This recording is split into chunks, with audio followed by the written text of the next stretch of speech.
this morning. That's not even close to the coldest race, which was in 1978. We started this race at 25 degrees. Yeah. We didn't get above 31 all day on that day in 1978. And then there's been worse. I mean, I ran it in 97 where there was ice on the road and it was a wind chill of 6 degrees, and it's unforgettable how terrible that day was. It is.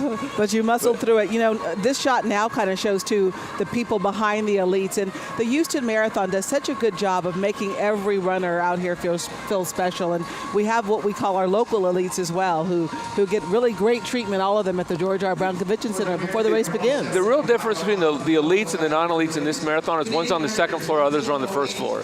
Everyone's treated like an elite here, better than any place I've ever even heard of, and that's what makes this marathon so special. It's a great place to stay warm before the race, and you don't have to wait outside in the cold for very long. They make sure of that as we get ready to start this race. A great race, John is talking about, especially in the women's half marathon today. The women's half marathon has the second fastest person of all time. They're off. Of all time in this race, and she's coupled with some of the best marathoners in history. In the women's half, you've got there's 3 marathoners that are this past year ran the first, third, and fourth fastest times of the year, which turned out to be the 4th, 6th, and 7th best marathons ever run. Wow! This is sort of like having the Wimbledon finalist and the U.S. Open champion coming to this event. They're winning the best races, they're running the fastest times, and they're not even the favorite to win the women's half.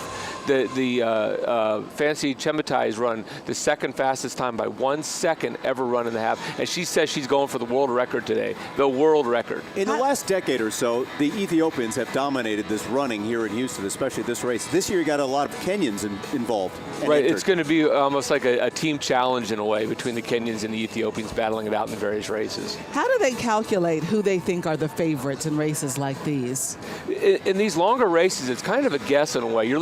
I look and see what they did in 2018 and as well as what they've done in their life. But like Fancy hasn't raced in September, so you're assuming she's fit. She had a little bit of an injury after she ran that really fast 64.52 last year, and we think she's come back from it, but it's kind of a guess. Yeah. It's kind of a guess for her, too. She knows what she's done in practice, but how will that come out today in the actual race? And then we've seen surprises like, for example, where someone who's a pacer, who's supposed to just help other people stay on course, the rabbits, actually decide to win the race. Right, because we've seen that happen before. In the men's half, which is almost as good as the women's, you have the number 3 all-time and the number 7 all-time. And when they've gone head-to-head, the number 7 athletes beating the number 3.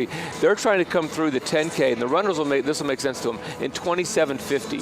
27:50 10K would win most of the absolute 10Ks in this country, if not in the world. It's phenomenal, and that's like not even halfway.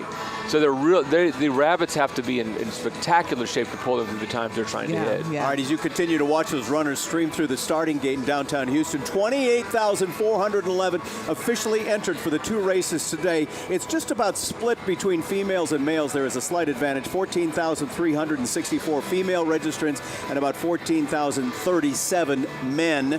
And again, the women far outnumber the men in the half marathon. The men outnumber the women in the marathon. Yeah, but just like you said, just by a smidge. And of so many different ages represented today. You have the oldest runner is 88 years old. 88 and a half marathon. And the youngest is 7 years old, and that's for the half marathon, a 12-year-old for the marathon. We have an 83-year-old running the full marathon today, which I think is the oldest entrant in the marathon so far. And they'll make it under the time limit, the 6-hour time limit. I think they'll make it. This is not a marathon like a lot of places where the course is open for 10 or 12 hours. This is a more serious marathon for the average runner. And another reason people like coming to Houston to run races like this is because of our terrain.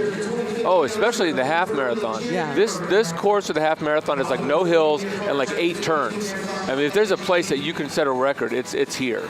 Let's talk about how technology has changed the starting gate, John, because in the past, we would have all of these people who would say, oh my gosh, and this is years past though, how do I get my time correct? But this is all chip technology now. Exactly. They actually try to slow the start down, and there's a funneling effect. They squeeze you down and they space out the corrals. There's like 4 different corrals, A, B, C, and D, and they'll let one corral go, then they'll hold the others back, and the next corral goes. The reason for that is so everybody gets to run across the starting line.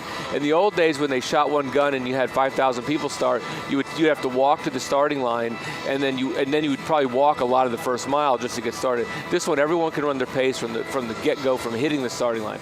Now it'll probably take 30 minutes to get everybody through the starting line on this system, but it's a lot better system, a lot more enjoyable for everybody. And so we can see on the left side of the screen there where you have the people corralled, as you said, they're waiting for their chances. They kind of approach. Right, so you're doing the walking and the slow stuff before you start racing. Right. So everyone's hitting, they can be at their pace at the starting line itself. So they'll have these small gaps between each of the corrals. It's a very elaborate system. It's a hard work. It is, but it works very well here, and you'll see that we still have some people at the starting line or going through the starting gate, probably 15 minutes on into the race after the starters have gone off. I think last year was closer to 30 minutes. Okay. It takes a long time to get them through there, but that's okay. I mean, especially today, it's going to be wonderful the whole day. It's not going to get hot at all. I'm always in awe when we come here. We come downtown every year about 5 a.m. to see everyone, walking around downtown and wide awake and ready to go. I know.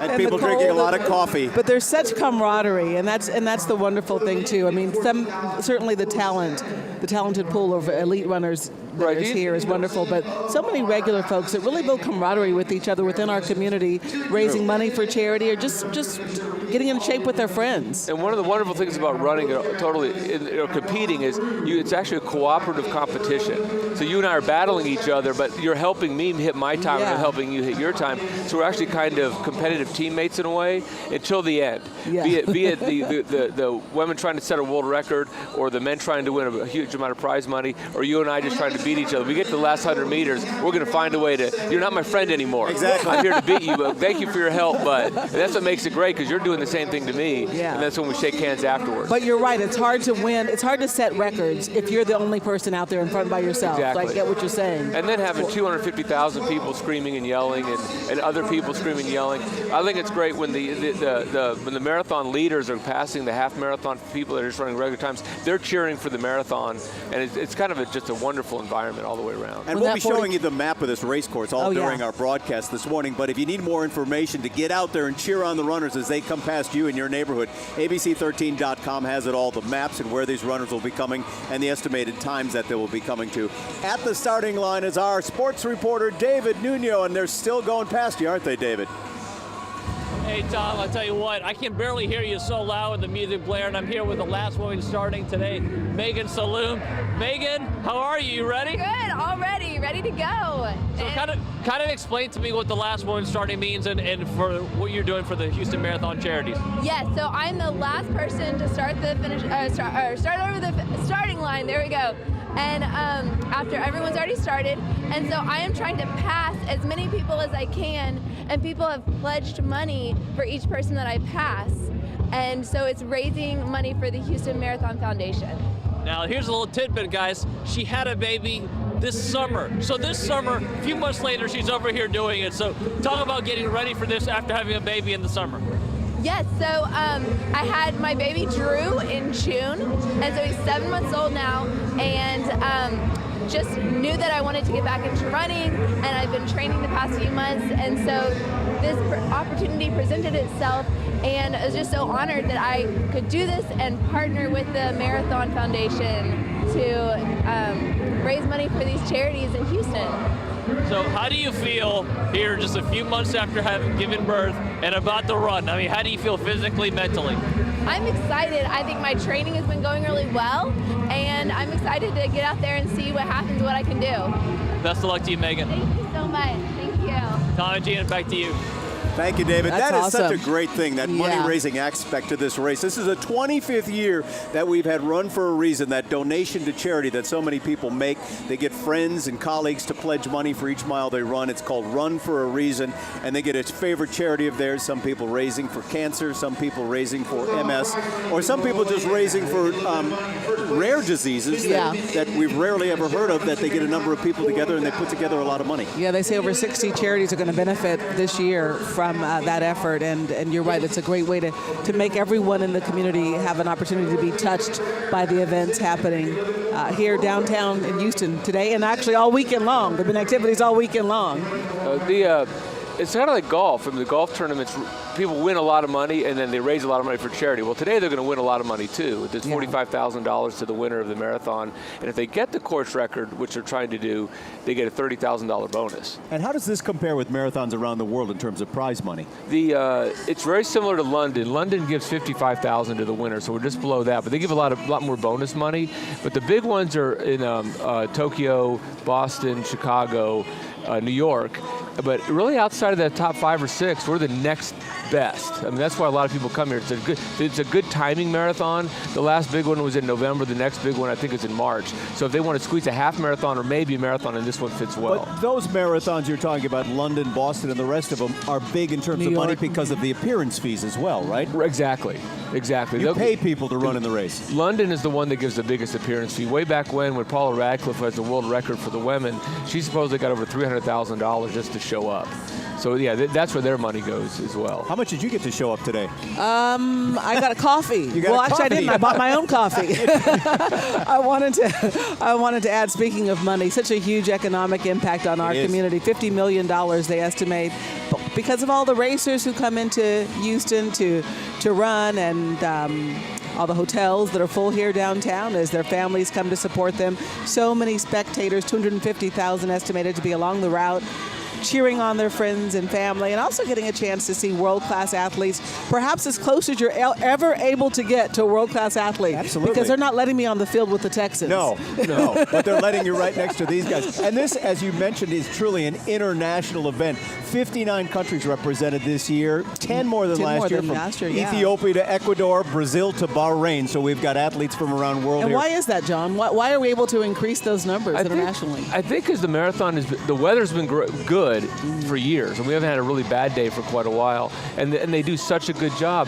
You compare this to, say, Boston. Boston, as a regular runner, you get out there 3 hours before the race. New York is the same thing, 3 hours, and there's no tent. There's no George R. Brown Convention Center. George R. Brown. And if it's cold and rainy, you're in trouble. You're just stuck there the whole time. I mean, here it is just perfectly set up for everybody. Yeah. It's just such a wonderful organized event. And the key is the George R. Brown Convention Center right here. Right. They can fit everybody in there. And it might also be things like the breakfast. They serve breakfast till 2 or 3 in the afternoon, which doesn't make much sense. But they get everybody a hot meal all the way through. So everyone's treated really. I did Boston one year, and the slowest person here is treated almost as good as the best person can be treated in Boston. And it's not Boston's fault. They do a wonderful job. They just don't have the logistics. They don't have the ability to.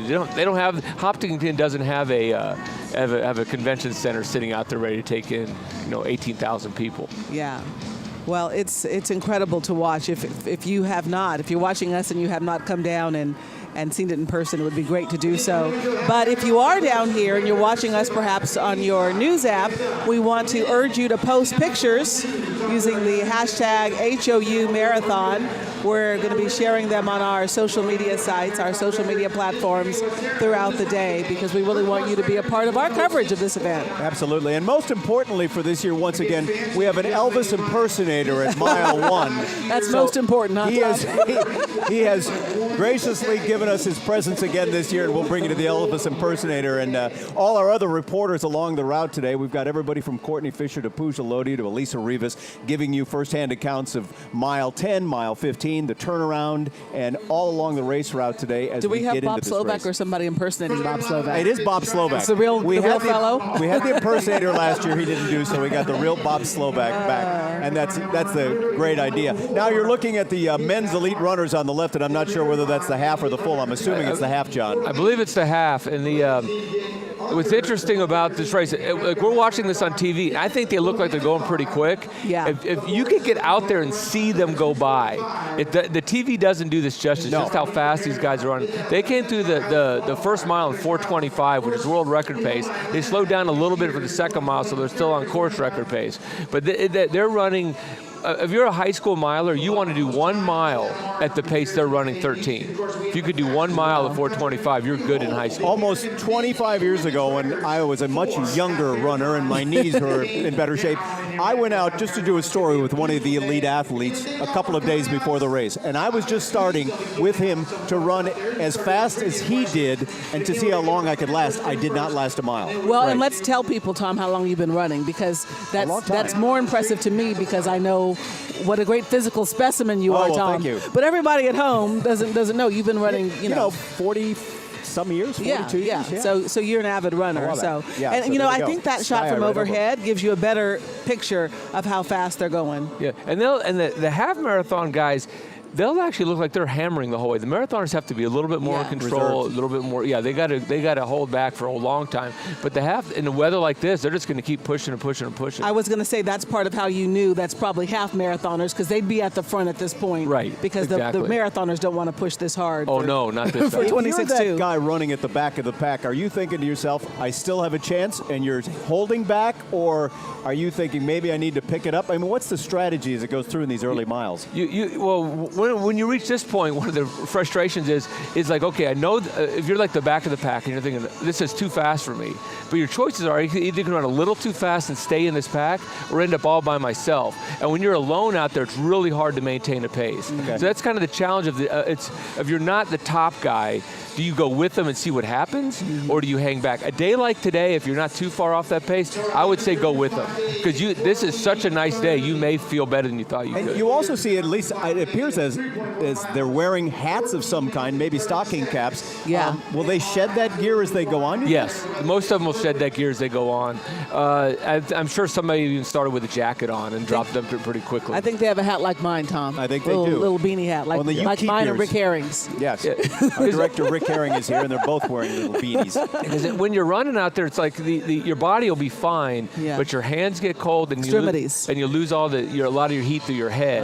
So the idea is to retain that heat through your head until you get hot already. Once you're warmed up, they'll get rid of that stuff. And again, when they shed the clothing, they're going to be taken to Star of Hope this year, a wonderful tradition we have here in Houston to make sure that a charity here in town gets a chance to benefit from all the clothes, and sometimes very expensive clothes Yeah. that are left yeah. on the streets by these Especially by the runners. elite guys. They Yeah. didn't go to the thrift store to buy They an old didn't sweatshirt. go to Target, huh? Yeah, they're wearing their fancy stuff. Well, it's called the Chevron Houston Marathon and the Aramco Half Marathon for a great reason, because this race could not be done without the corporate sponsorship and the help that those two companies give every year. As we said, this is the 15th year for the Houston Aramco Half Marathon that they've sponsored, the 14th year for Chevron that's been involved, but they're committed for a few more. So we want to thank our corporate sponsors, first of all, but to all of their volunteers. Both companies have a couple of hundred, maybe 400 employees out on the course today, Yeah. volunteering or running, so they get their employees involved as And well. 20 years with HEB as well. 20 years with being HEB, a partner that's right. of this great event. So you want to say something, John? I was just going to mention on the bottom of the screen, you can see Yes. the details that are coming across for each of these races. It's giving you the split, the 5K split, along with the who's in the pack. And when it says plus 000, this means they're all in the same pack. They haven't spread out yet. As this race goes on, we're going to see that expand. And we also have employees running in the race today. We Our do. reporter Jessica Willie is running the Yeah. full marathon, as is our assignment editor Chaz Miller. Is Justin running today? And Justin is running as Justin well. One of our Sternberg? producers, Yeah. Justin Sternberg, is actually guiding one of the Oh, is he? Yep, Okay. the vision impaired runners today. Yeah, we got a chance to meet one of the vision impaired runners, Robert, today while we were waiting to get started with our coverage, and we certainly wish him the best.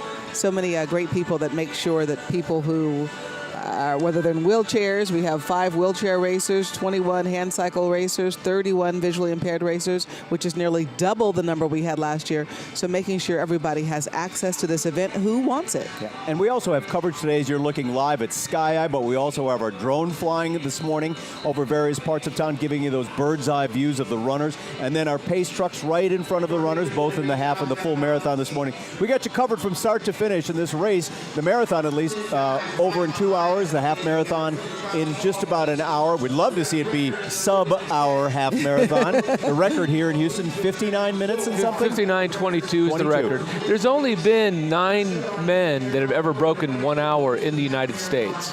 So the idea, like last year, Jake Robertson won this in 1 hour and 1 second. He's the 10th fastest man to ever run in the United States. So sub-hour is a really big deal. Yeah. And the marathon record just over 2 hours now, right? The course record's 2:06:51. The world record is The world 2:01. record's Yeah, 2:01. Eliud Kipchoge ran that at Berlin this year, and it's amazing. He finished that thing running 4:20 something a mile, and then he looked like you just told him he had a baby running around high-fiving everybody. He looked crazy at all. He looked great. There is that effort. Endorphins were kicked in. Right, there is that effort. We talked about it last year to run a sub-2 hour marathon. It is sponsored, and of course, a number of athletes involved in that, including Eliud Kipchoge. Oh, they set it up pretty much for for him. They had these waves of 6 rabbits that were running in like an arrow shape to block the wind and set his perfect pace. They had a truck on a perfect pace. They did it at a Formula One track in Monza, Italy. It broke every rule that you Of as a far true as event. competition event. Right. But he ran 2 hours and 40 seconds or something Which is like to that. see what a human body If could a do. human body could do it, and he came really close to doing it. If All things right, were perfect. we've got Courtney Fisher out there at mile 4. Good morning to you, Courtney. As you see on the map, Kirby near Bissonnette. Good morning. Good morning. A very brisk morning out here, but you wouldn't know it. The excitement is contagious. We are just waiting for these elite runners to get to us right now. You can see all those HPD officers on their bikes. We've just seen a bunch of the incredible hand cyclists powering through down West Gray and turning past Shepherd. And I don't know if you can see them in the distance, but there they are as they're approaching this intersection. Plenty of people out here. They've started getting here about an hour or so ago, bundled up. I talked to a woman who said she learned her lesson last year. She was going to make sure she had 5 layers on this year. People definitely need it, but not those runners. Incredible to watch them passing us now here on West Gray Mile 4. And you can hear the music is pumping out here. People are cheering. They've got their signs.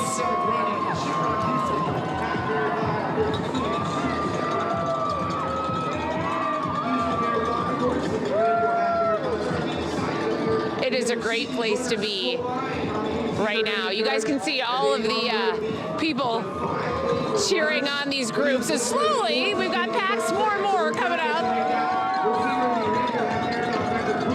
You know, Courtney, I've run a number of the marathons here in Houston, and I can't emphasize how important it is for people to get on and cheer on not only the elites, but the average runners as well. If you're not a runner, you can't imagine how much of a difference it makes when you have people cheering you on as you go by them. And a lot of people wear their names on their jerseys. Exactly. Yeah, and you gotta feel like that today, especially because it is brutal out here. And so we were wondering, is there gonna be a lot of people showing up? But I don't know, you can hear people are definitely giving these men and women the push they need this morning. They've got their coffees in hand. They are bundled up. There's one of our hand cyclists going by. We can hear them. We can hear the cheers. All right, now here comes our next group of elite runners, and John Warren, maybe you can tell us, would that be the marathoners, perhaps? Those are the marathoners. Those are the there. marathoners. Yeah, those are the marathoners. They just came through they're running sub 5 right now. Their mile 4 was 19:53 as a split. So that good. That's okay. Well, come on, That's guys. okay. I don't know if They're doing all right. I don't Warren know is if the the coach. rabbits are doing exactly what they want them to do. I mean, it's a good pace. Yeah. Now you see one guy wearing a long sleeve shirt there. Do you think he'll shed that by the end of the race? No, he's got it under his singlet and his number, so Okay, you're right. he's Yeah. stuck wearing that. He's stuck wearing. For the rest of the race. It's funny seeing how far ahead that group is. It just passed Courtney, and we still have people that are just starting the race. We do. There's the On the starting line right-hand- right there. Yeah, And as on John the Warren right-hand said, side. working on 30 minutes maybe to get everybody past that starting line. Yeah, hopefully this is the last corral, but there may be one more after this. Yeah, I don't see people behind there. It looks It- like we're doing. They come, it's a very elaborate thing. They come from side streets. Okay. I mean, and they Bring 'em open this around. and shift people around. It's a concert. It's a symphony that someone has to conduct to make this all work out well. All right, well, sit tight. Grab another cup of coffee or maybe hot cocoa. We'll be back with more of the Chevron Houston Marathon and the Aramco Half Marathon right after this. Of course, all of them are all right together. He's about 3 meters.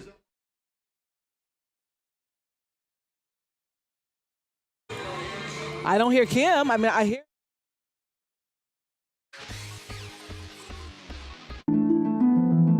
I would have never thought, oh, I'm a little girl from Mumbai, India, who now paints giant murals in Houston and will be doing some all over the world eventually. When John V. Foamsby envisioned Houston, the city she now calls home, this is what she sees. Our city is beautiful. There's a lot of color, there's a lot of diversity. So this is the painting that I did for the marathon.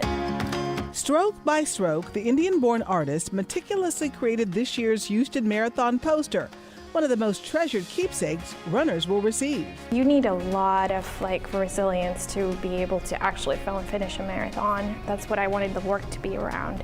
about resilience, about movement. But she's not just an artist. Her other great love is scuba diving, and she finds the inspiration for her majestic painting deep below the ocean's surface. All I felt was I was one with my breath, and I was invited to see something that was truly beautiful. And that's all I imagine is like when you're running, all you can hear is your breath, and you're just invited to like view everything around you in your environment, and you just take it in. She hopes runners will each have their own interpretation of her vibrant cityscape. This is a story of showing power in our city and showing this resilient force that we have for it.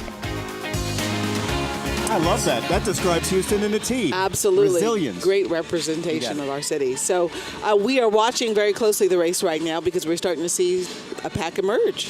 The Pacers, I don't think are doing what we wanted to Really? do. Yeah, they're a little Okay. bit off. I think I think I noticed before we went to break that in the half, which is here on the left, they ran past the Pacers. They're supposed, like I said, they're shooting for 27:50, which is just a remarkable time to begin with for a 10K, much less being able to do it from the front. So none of these guys are the Pacers here. I'm trying to think who that is. You know, again, there's one of the favorites. Yimmer is the favorite coming in. He's got the fastest time, third fastest time ever. Last year in 5 half marathons, it was his first one ever was a 59 flat, the greatest debut ever. He ran 5 half marathons, all tremendously fast. He didn't win a single race. Isn't that amazing? So he's the third fastest ever, but the race he ran the world record was set. So he's looking for his first win today in a half marathon. He's run other races, but not in a half. We hope we're here to witness it, right? Exactly. We have Pooja Lodia on the streets for us between miles 6 and 7. She's at Kirby and Bissonnette, and it sounds like it's awfully loud where you are, Pooja. Guys, I finally figured out how it is to stay warm out here. Check this out. I am hanging out with these amazing Bolivian folkloric dancers. They've been coming here every year for about 10 years. Tell us why this is so important to you. Why come out? Just because to show our culture and we like sports, so just cheering all these people, it just makes us so happy, and to show the kids the importance of, show your folklore, show your country, and cheer for these people. They do such a great job. That is just wonderful. It's been amazing to see how many people have been coming out here. So you can see there are some Houston police officers here leading the way. We are expecting to see some runners come by here very soon, but people started lining up right at about 6 o'clock, so about an hour before this race even started out here. That's how much they really wanted to support all of these runners. If you look here on the other side, you'll notice many people are, of course, bundled up, and let's see if we can actually walk over here. Now that the police have passed us by, we can talk to a couple of these spectators. Again, we're talking about 250,000 spectators, a lot of them extremely excited. Guys, you are amazing because it is cold out here. Tell us why you came out here. Because we love to watch them have, this every year. So we're here and we love to run too, but today is like That is amazing. I'm loving seeing some of these signs. Again, you can see some of these participants starting to come through here. We're at Kirby and Bissonnette. Again, a lot of people out here right now trying to kind of keep warm out here as this marathon really gets started. If we walk over here, we can see again more and more people. Hey guys, thank you so much for coming out here. Guys, tell us a little bit, how are you staying warm and why was it worth it to make it out here? This is like the 12th or 13th year for our family to run. This year it's our 2 daughter-in-laws, Allison and Kim Easton, and several friends. We have blankets, hot coffee, hand warmers. That is amazing. I'm sure they appreciate your support. I know I appreciate your support. And you were watching live here as some of those elite runners make their way down our streets in the city of Houston. They don't even look like they are breaking a sweat, guys. They don't look tired at all. They look like they are doing great. And again, you can see more and more runners coming through. A lot of these spectators extremely excited. So I'm going to toss it back to you. All right, thank you. We just watched the final runners cross the starting line. How about that? So we have the last woman starting who will try to pass as many people as she can to raise money for charity. You just saw the interview with David Nuno earlier. Which is great. We have another reporter on the site, on scene on the streets we wanted to go to now, Elisa Rivas. She is at the split at Bissonnet and Mandel just before mile 8. Elisa? Just before mile 8, we are awaiting the elite runners. This location, this stretch of Bissonnet, will be very busy in the next 90 minutes. Here, this first 8 miles, this is going one way, is going to be the full marathon. That is through Rice Village. And then your half marathon goes back toward downtown through the Museum District. You'd be amazed. I think we already saw one wheelchair participant miss the split.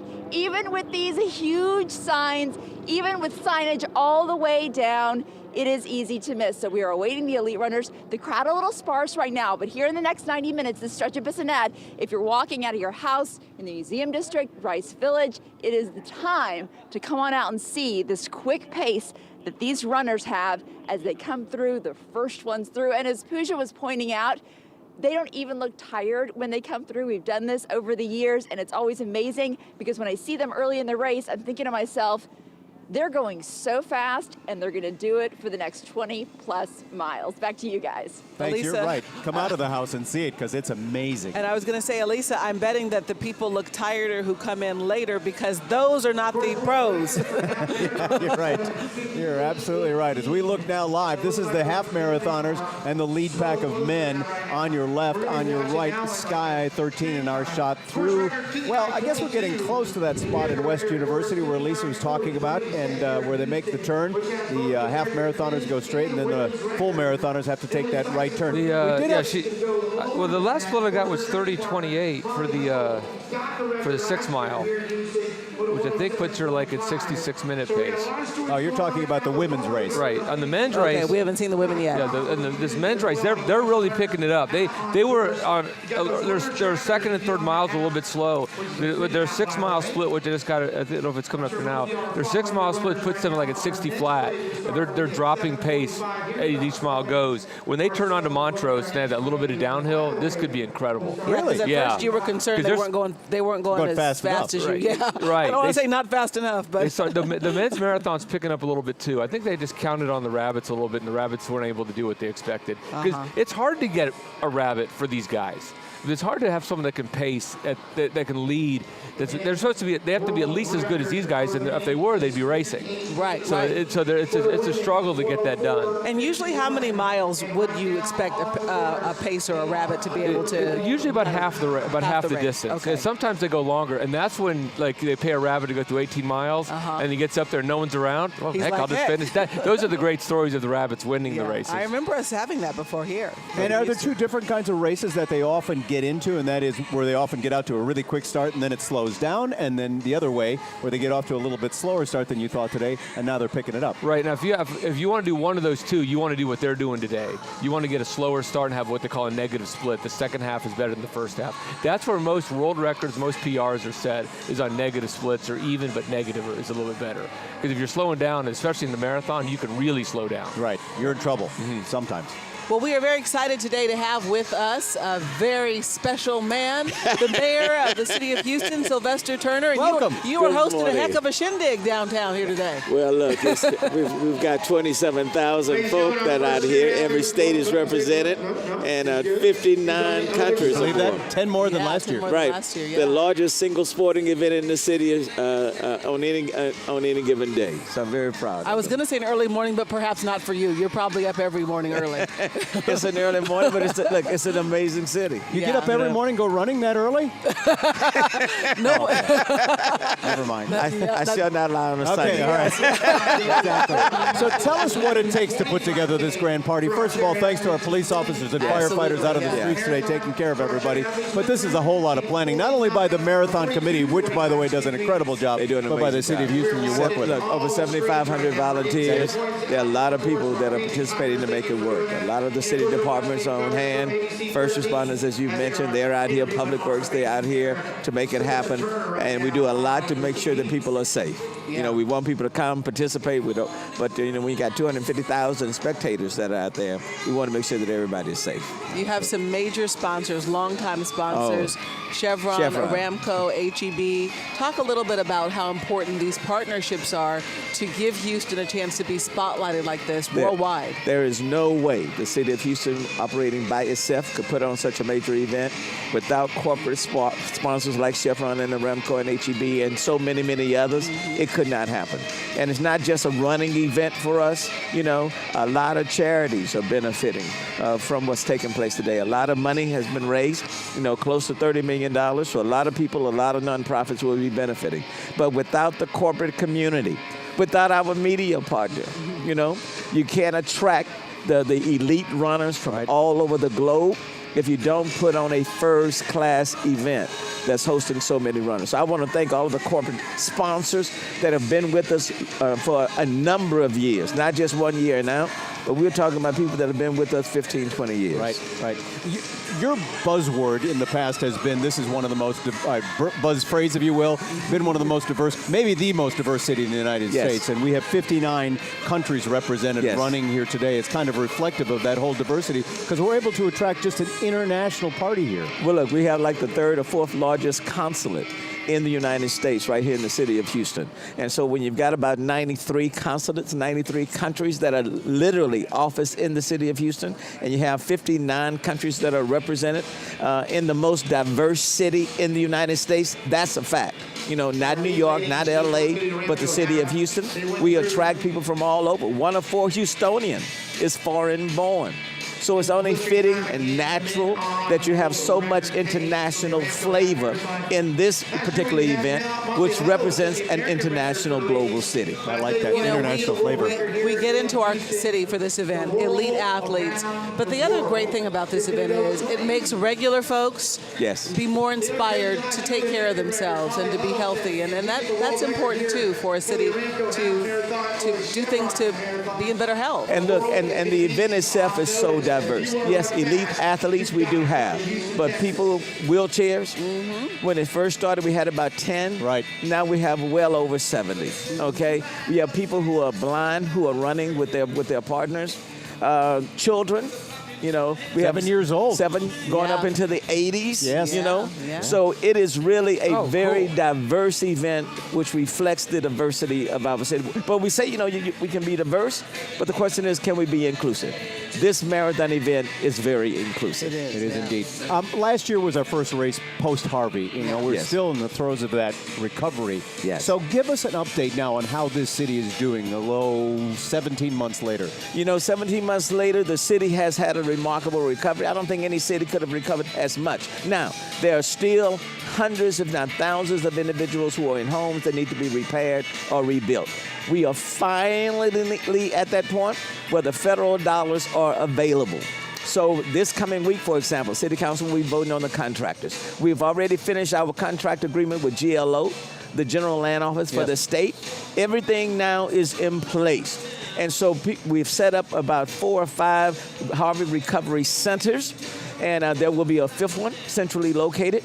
And people are now filling out their surveys so that we can assess their needs and get them directly to the help that they need. So that we don't want anybody to be frustrated. No. And we don't want any more delays. But the money from the federal government is finally now available for housing repair and housing assistance. I'm excited about that. 17 months, you're saying the word finally. Yeah, finally. I know. It's a slow process. It is. And it's frustrating, I'm sure, for you as much as it is for the people who are still dealing with homes that are disrepair. But I do want to say, though, I want to thank the corporate community, people who have contributed, the local relief fund. We ended up raising about $114 million just for the county and the city local relief fund, the volunteers, the nonprofits. But for them, a lot of people would still be in very bad shape. Yeah, that's for sure. Yeah. And speaking of the volunteers, you mentioned it before too. So many volunteers that participate in putting together this event, whether it's through the employer that they have that they work for,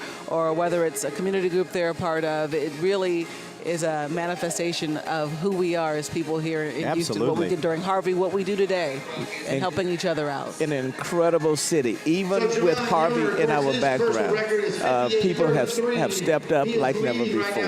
And a lot of people who visit our city, they can't see the signs of a Harvey. Yeah. You know, you're right. They can't see the signs. The spirit has always been strong in our city. This is a very giving, generous city. And we don't stay down. You may knock us down, but we get right back up. So the recovery is taking place. I simply want people to know we're not going to leave anybody behind. There's a lot of work for us to do is to make sure that we get the money to the people that really need it now as quickly as we can. And we don't want people to feel frustrated. We don't want them to go through the system and then feel as though, still be confused and give up and just say nothing is going to happen. Yeah. We don't want that. I guarantee you, if you and I were running out there today, those elites would be leaving us behind. Yeah. I guarantee they'd you. be shaking in their sneakers, right? They would be. Right? They'd be eating that dust, I'm telling you. I was going to say, too, going back to the post-Harvey and the signs of it, I know the New York Times talked about Houston being one of the 52 places to go and visit this year. Yes. And we were on that list, Yes. and part of it was they were talking about how well we'd rebounded. So And we have, and people are coming to this city. The city continues to grow. And so we're going to do everything that we can to number one, to mitigate the risk of future flooding. Yes. That's the key. Yeah. You can get the money to repair homes and to rebuild homes, but what people want to know, will the situation improve such that we don't have to go through this again? And that's the top priority, is to build a city that's stronger, more resilient. We don't want to build back. We want to build forward. Absolutely. Got it. Mayor Sylvester Turner, thank you very much. Appreciate you joining us this And look, morning. thank you, Tom. Thank you, Gina. Thank you all for what you do. Thank you for being a media partner. We love it. Pleasure. You're keeping us on the map, and I appreciate it. Well, listen, this is one of our favorite days of the year because we both love doing live TV, Yes. and we both love this great event for the city of Houston. And we thank you for joining us this morning. I know it's chilly out there. My nose was running a little bit there, and I was like, Nose is running my family. Nose is running my See, nose is I know, running my I family. know Tom's jokes. We've been together too many years. You better leave before you hear my joke over I and over. believe. Martin Luther King Parade tomorrow morning. All right. Okay, see y'all. We'll be back Thank with you. more coverage of the Chevron Houston Marathon, Aramco Half Marathon in just a moment.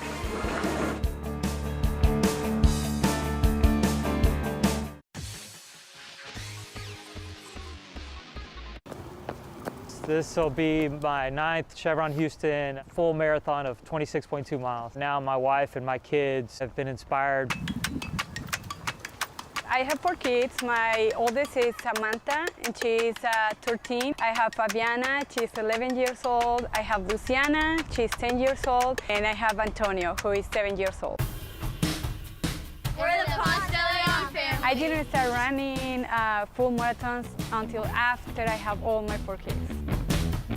I like to work out, right? But running for more than 4 hours, like a crazy idea. I was like, no, never me. Once I started, I just found that I love it. All of my kids enjoy running. I am the fastest in my family. It's really exciting to have fun and be with each other and competing with each other. Sometimes it just clears my mind. I feel like if the parents don't influence their children, people are going to miss out on just having the experience of completing the marathon. Crossing the finish line never gets old. Anybody who's out there thinking about it, don't think it twice. Find a group, make it a goal, and accomplish your goal. I love it. Running a family affair for the Ponce de Leon family. Come on, guys. Get on there and finish it all. 5 of you. How about that? That's incredible. Okay, we're getting an update now on the half marathon, John. The women's half is flying right now. It's a 2-person race. They're still sitting with the rabbit, who's pulling them along. They had a little bit of a slow start. They threw in a 5:03 last mile, and the mile before that was 4:47 for the women. That's cranking for the women. That's a great single mile time. They're going to get under 66. I don't know if they'll get under 65, but they're trying like crazy. They still have the rabbit pulling them along. And the men's half over here on the left of the screen, Yimmer's dropping the hammer as well. He's on pace to, they've been running about 60 flat pace, what it's projecting.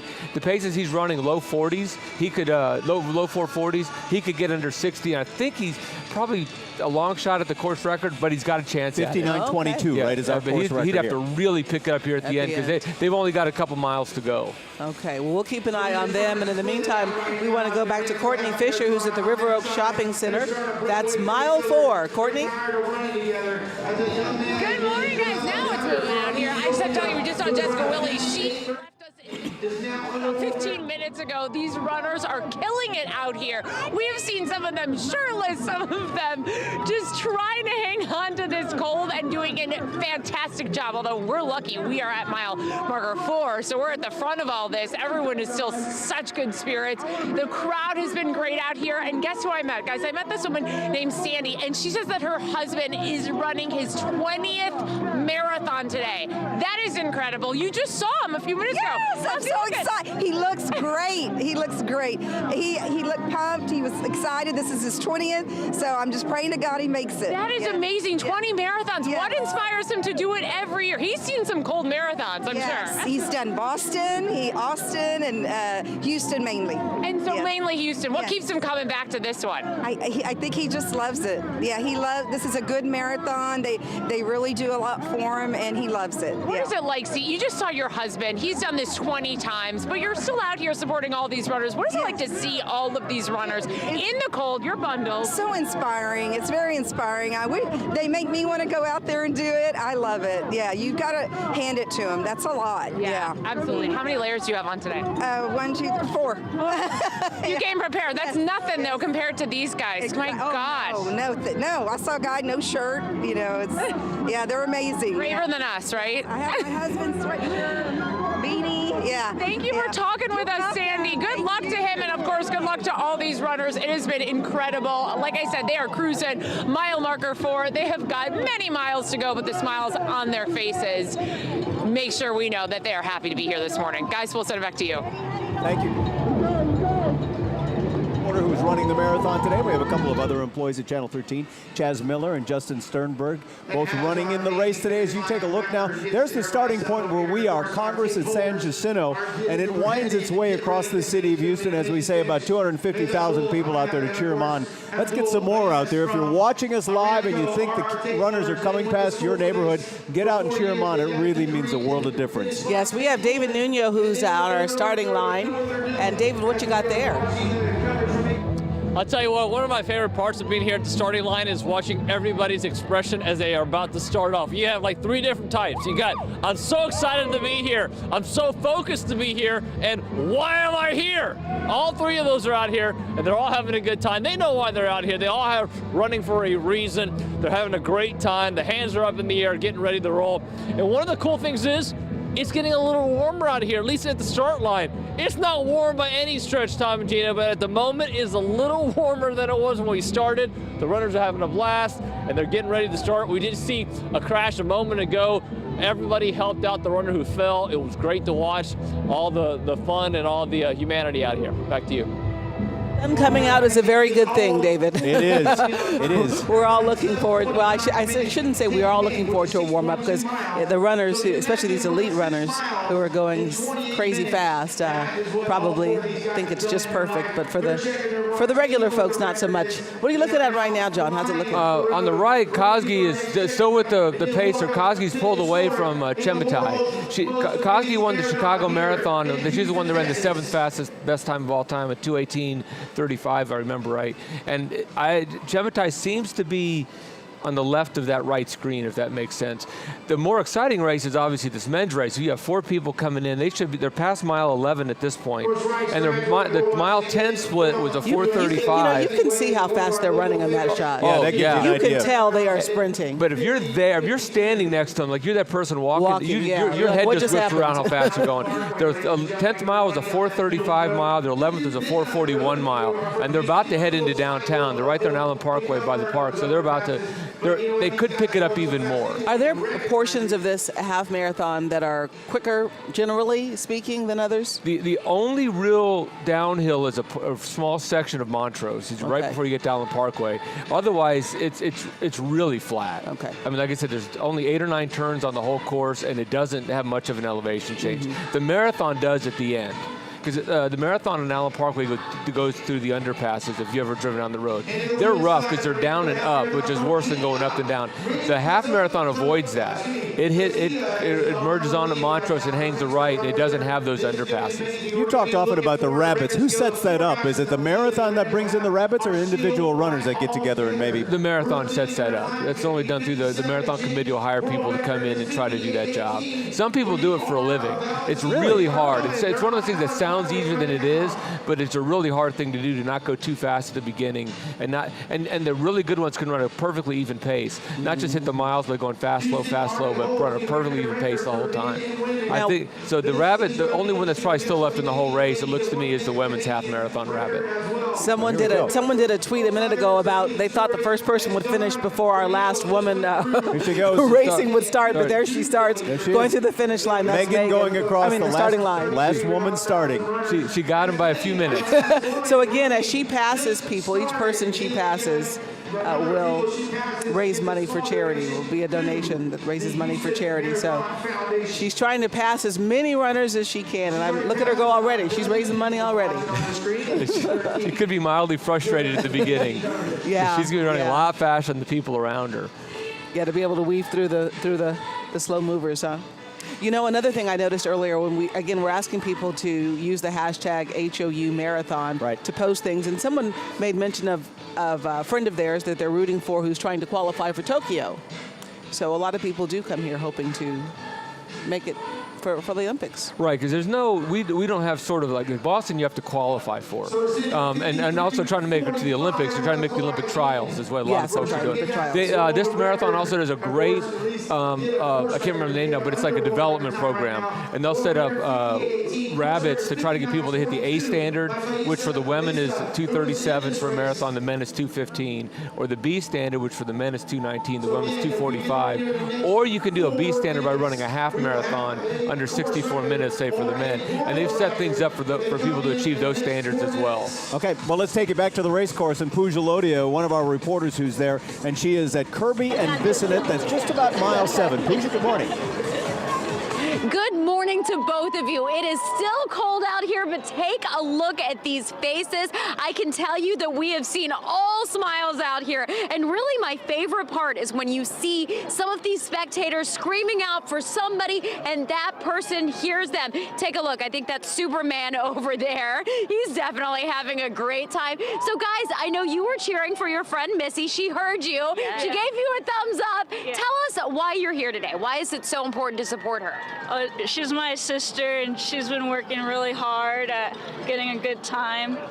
That's great. And what did that feel like when she saw you? Because I couldn't believe it. There's so many people out here, and she saw you. It felt really awesome that she could see us with all those people. It was awesome. That is fantastic. You are good friends and family members, definitely. We're waiting on David, too. We're waiting on David. Great. Well, hopefully he's watching, too, because, again, take a look at these people. All smiles out here. We're right in between mile 6 and mile 7. These people do not even look tired out here, and the spectators aren't tired either, because we've seen a lot of them actually leave. And look who that is right over there, waving wildly and doing an amazing job. Our very own Jessica Willie. I'm glad we were able to see her out here. I know she has been training for this for a really long time. This is not her first marathon. She runs all the time, and I am incredibly blown away and impressed by her dedication out here. I like that, guys. Mustache and beard over there also. Back to you guys. Yeah, it was fun seeing Jessica going by. Yeah, good for her. Thanks, Pooja. Yeah, we have a lot of people in this race out here. As a matter of fact, our employees, as they get live for this broadcast, here a day before setting up, and then all these guys, our crew, fantastic out here on Sunday morning. Somebody asked on Twitter, Tom, why it is that you weren't out there running, and I told them it was only because the boss man said he needed you here. I need to sit right here. With me. And that's my excuse, and I'm sticking to it. With it, right? All right, let's go to John Warren and find out about the half marathon. The women's race, she's going to win it, I believe. I don't think Cheptai's close. She's going to run at least, at a minimum, the fastest time ever run in the Western Hemisphere. Wow. Yeah, she's going to. If she keeps this pace up, or even picks up, she might go in the 65-minute range. Wow. And this is not Cheptai. No, this is Cheptai. It's Bridget Koski. Yeah, tell us a little bit more about her. Bridget was Chicago Marathon winner this year, 2:18. One of the big majors. Her marathon time is the 7th fastest ever run in the history of women running marathons. So coming into this marathon, she was one of the favorites. Yeah, she was one of the favorites. Chemetai's on. I don't think anyone can touch her, but Chemetai hurt her ankle. She set that ran the second fastest ever, and then soon after that had an ankle injury. And so the rest of last year didn't reflect that 64.52 that she ran. In her last race of September, it was good, but you didn't know if she was going to come in and be able to do this well. Is she talking to that rabbit at all? No, I wouldn't think so at this point. You save your breath, right? Yeah. What is there to say, Tom? Well, don't trip. He'll keep hearing her or looking back to make sure he's not going too fast or too slow. Now, on the men's side, their 12th mile was a 4:34. That's fast. That's fast. This looks like a track race at this point. Like they're finishing a 5K. This is going to be awesome. Obviously, they're in downtown, and they're going to be close to the finish. They're going to finish in the next couple of minutes. And Jamal Yimmer of Kenya is still out front, right? Right. Again, and if he does win this will be the first half marathon he's ever run. Oh. And he's like one of the greatest in history. I say Kenya. So Ethiopia. we've talked about this before, but for people who are not used to watching marathons, what happened? I don't know. What went wrong? They started following the truck. I see what they did wrong. The truck exited. The pace truck. I hope the runners didn't do the wrong thing just because their times. I'm worried about their times. It looked a little bit odd. But these runners are how big? I would imagine that Yimmer is probably, I don't know his height. I guess Tom, you're up on stage with him. He's probably 5'6", 5'7". I would say that. And he probably goes, maybe 105, 110 pounds. 105, 110. Yeah, they're very thin. They're really good runners, almost like basketball players extra big or a football player. They're kind of squeezed down a little bit. The shoulders aren't as wide. They're very light. It's a very light thing. And it's not something you get light by eating. You get light by just genetics. Yeah, and then you train a lot. You're born for a certain. But being really big is not an advantage out here. Yeah. You will see the exceptional tall runner, but it's really rare. Every year I do the pre-race press conference, and I'm amazed at how slight these athletes are and how powerful they are, despite that slightness. And again, it's not. You don't really sense it until you're next to them. You realize I can bench press that guy. Yeah, because when you look at them on screen, you think they they're don't 6 look feet tall. Yeah, they look way taller than they are. Yeah. Then when Slovak does the interview, he's going to be a monster compared to that. Right. Well, I look way taller than I am too, right, Gina? I look way younger than I am, Tom. No, not at all. Well, this is going to be a great race here. Here it is. We're coming to the finish line. Is it going to cost? Is he going to get second again? Now he might. That just changed. Oh, my God, he's kicking it. Yeah, Shura Katata, he ran a really good one last year. He's got a PR of 59.16. The winner here was second at New York and second at London in the marathon. And here we come. The 204 marathoner. There they come behind us. They just passed us. And there we go. Oh, and Jamal Yimmer still has not won. Got a second. That's good. Those will be in the top 20 times ever run in the United States. Wow. Yeah, they really hammered at the end. They picked it up, and they couldn't get under that 60 because they went out a little bit too slow. So there you have it. The elite runners winning in second and third, and now fourth place in the men's half marathon this morning. How about that? He looks happy with that performance. Oh, that's a good feeling at the end. That's a smart race that he ran. He's able to outkick Yimmer coming into the end. But that was a flying last few K. I'll figure out that's what the last 5K or so was, but it might have been. They kept the head on the whole time. Shura Katata, Ethiopia. So the Ethiopians maintaining their title here at the Houston Half Marathon. That's a good shot. He's run here a few times. He was, I'll look up real quick. He ran here last year and was fourth place in 60:20. So he upped that time a little bit. And last year was a much tighter race as this was. All right, and this coming in is Patrick Tiernan. He's an Australian from Villanova. He's a really good 10K runner. He's unusual because he is tall. Yeah, he just towers over all these guys. But he's a recent grad from Villanova. I think he's 24 years old. That's a really good run for him. That's an excellent run. Is 44 an old runner? So 24. I'm sorry, okay. 24. Like, yes, 44 is an old runner. I was like, wow, look at him. We get really spoiled here. We're looking at these people running 61 minutes and going, oh, they only ran 61 minutes. 61 minutes is phenomenal. These are some of the best times in the world at the end of the year.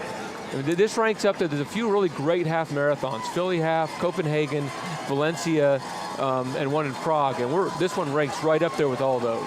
Well, we're watching our female leader right now.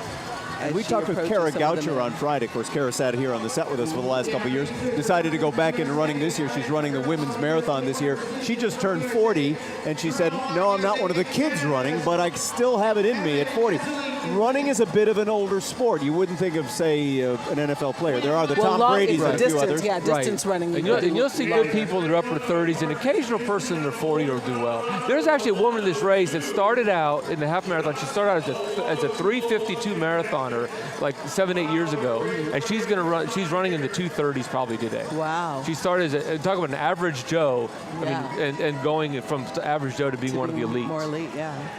And she's gotten old. She's getting better. She's getting older because she had such a late start to begin with.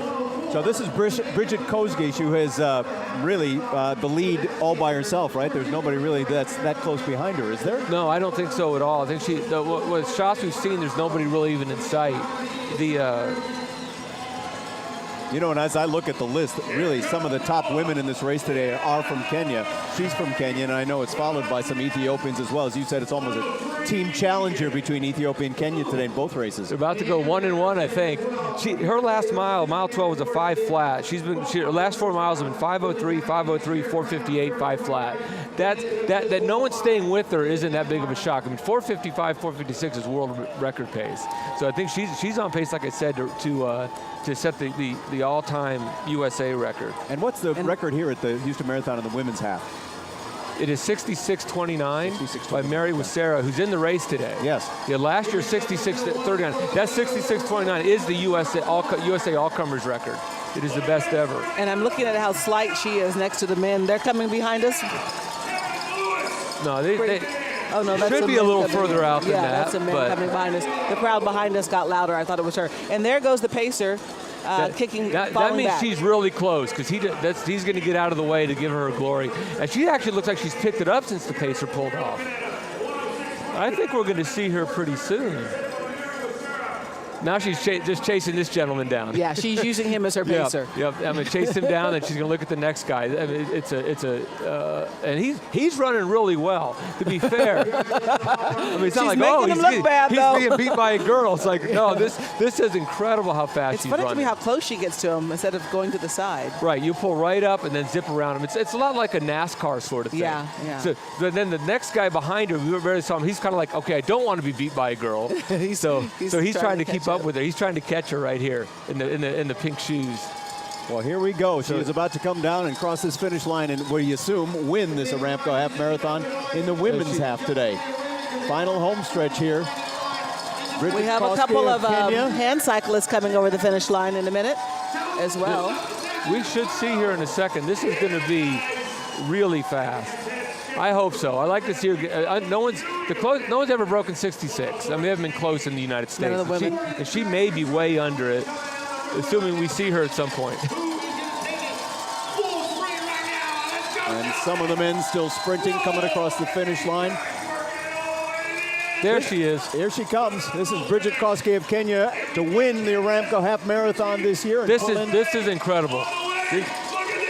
What's she going to cross in, we think? Okay, she's the crowd's trying to help her out. 66:50 would be my guess, somewhere on that, or 65:50.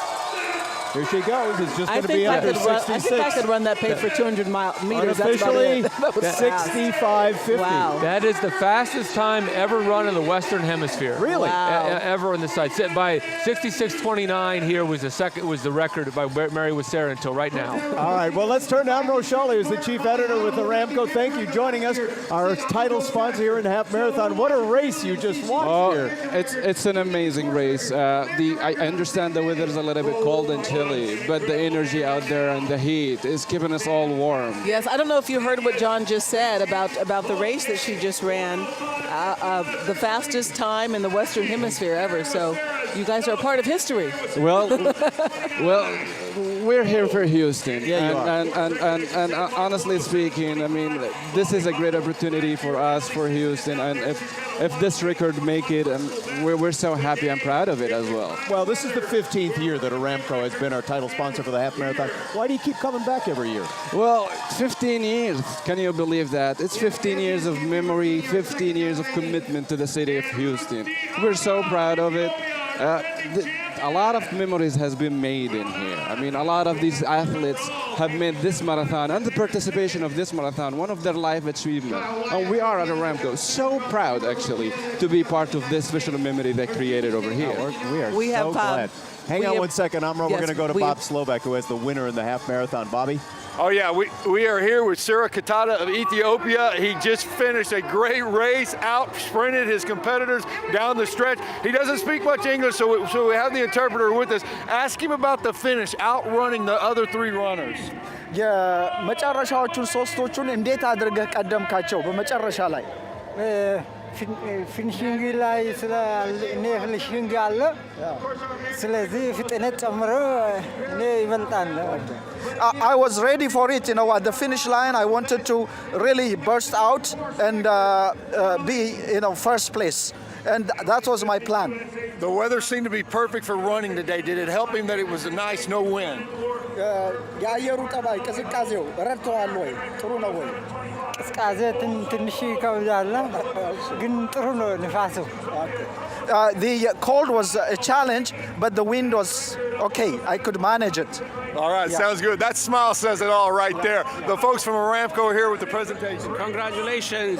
This is our 15th year for Aramco to host the half marathon. We are very proud of you. We wish you the best in your other races in the future. እንኳን ደስ ያለ ይሄ አራምኮ የሚባለው ይሄንን ስጦታ ይሰጣል እና ለወደፊቱም ጥሩ ምኞታችንን እንገልጻለን። Congratulations, your belt buckle. I'm thinking that's his first belt buckle. Yes. The smile, of course, says it all. He looks like he could run another half marathon. Tom, Gina? He does. Yeah, he does. He looks great. I know two words of Amharic in Ethiopia, and that is Tanestalin, hello, and Amase Ganalo, he said, which is thank you. So, Amase Ganalo. Amro Shale, we're still here on the set with us, the chief auditor of Aramco. That does your heart good to see that kind of running here, and then the record set by the women. Absolutely, absolutely. I mean, it's a good record. Seeing it live make it very special. And again, this relates to what I said earlier. This race represents so much to us. It's a creation of special memories for everybody. And we are, as Aramco, so happy and proud to be part of that. So many of your employees volunteer and put in actual sweat equity into this event too. Absolutely. I mean, we have about 100 Aramco employees out there in the race themselves. Oh, in the race and too. We have more than 200 employees actually volunteering and serving around along with their families and friends. I think my wife somewhere also is volunteering. I gotta look up for her later. She's volunteering, not running. Are you a runner yourself? Well, I'm not a runner, honestly. I would love to run, but this year I choose to serve and volunteer and help. But next year, I'm planning to run. Okay. Being a volunteer or a cheerleader are equally good tasks as well. That's exactly it. As we talked about, it's so important for people to come out and cheer on the runners because it does them so much good when people, clap and cheer. And I was talking to you earlier about how many people wear their names on their shirts or their jerseys because people go, oh, there's Vicky, go Vicky. Absolutely, absolutely. Yeah, I mean, seeing these people, seeing the happy faces, seeing the enjoyment, it means a lot to us. It means a lot to all of us. Well, we certainly hope Aramco will continue to support this event in the city. It's such an important event. And we're going to hold you to that. We're going to be waiting to see you on the race course. Thank you very much. I'm Roshali with Aramco. All right, thank you very much. As we go back to look at some of these people crossing the finish line here in the half marathon this morning. As we said, we have a new record here, I think, John, in the women's race, the half marathon. Yeah, that was a huge record. The 65:50 is one of the fastest ever run. I heard indication on it. I didn't see it yet. Did Emily Sisson set the record as well? I don't know. I don't know either. Yes, we just got confirmation. She set the American record as well, coming right behind. I guess we were so focused on Kosgei winning it, and in that record time that we kind of lost track of the second and third place finishers. And the Americans. Oh, you're getting information to your what? Yeah, Tell us. she just missed the American in course record. Molly Huddle ran 67.25 last year. Emily ran 67.30 today. Oh, 5 seconds. 67.30, yes. Oh, wow. no. Okay. Well, you know, we're going to go to Bob Slovak in a moment, but again, I want to remind you that you can share your tweets with us. We've been scrolling some of them at the bottom of the screen, and we like listening to those as well and hearing from you. Let's go to Bob Slovak now, who's with the winners down there at the finish line. Yeah, I have the winner of the women's half marathon, Bridget Koski from Kenya. She's a little cold. She's got the Kenyan flag draped on her. How are you feeling right now? I am okay, but the weather is very cold, but I struggle up to my moment until I finish. You set a course record. Tell me about the finish. You seem to have a really good pace the whole race. I feel well because I have a pacemaker who pushed me until my maximum, but it's very cold. It's very cold. We're going to let her get warm. Go ahead and get with the presentation here from her. Congratulations, you have been at Aramco sponsoring this for 15 years. You make us proud, okay, for this memorable moment, okay. We're so proud of you, okay. Thank you so much. Congratulations, Bridget. Go get warm. Thank you. Go get warm. We're going to let her go get warm. Congratulations. I'm kind of surprised to hear her say how cold she is because she just looks so comfortable to me running. But yeah, and you think she'd be warm by now. Yeah, and she just didn't look like she was bothered at all. But when you have no body fat at all, when you stop, you get cold quickly. I would only imagine. She's from Kenya. She may not be used to these temperatures either. All right, more of the Aramco Half Marathon and the Chevron Houston Marathon right after this quick break.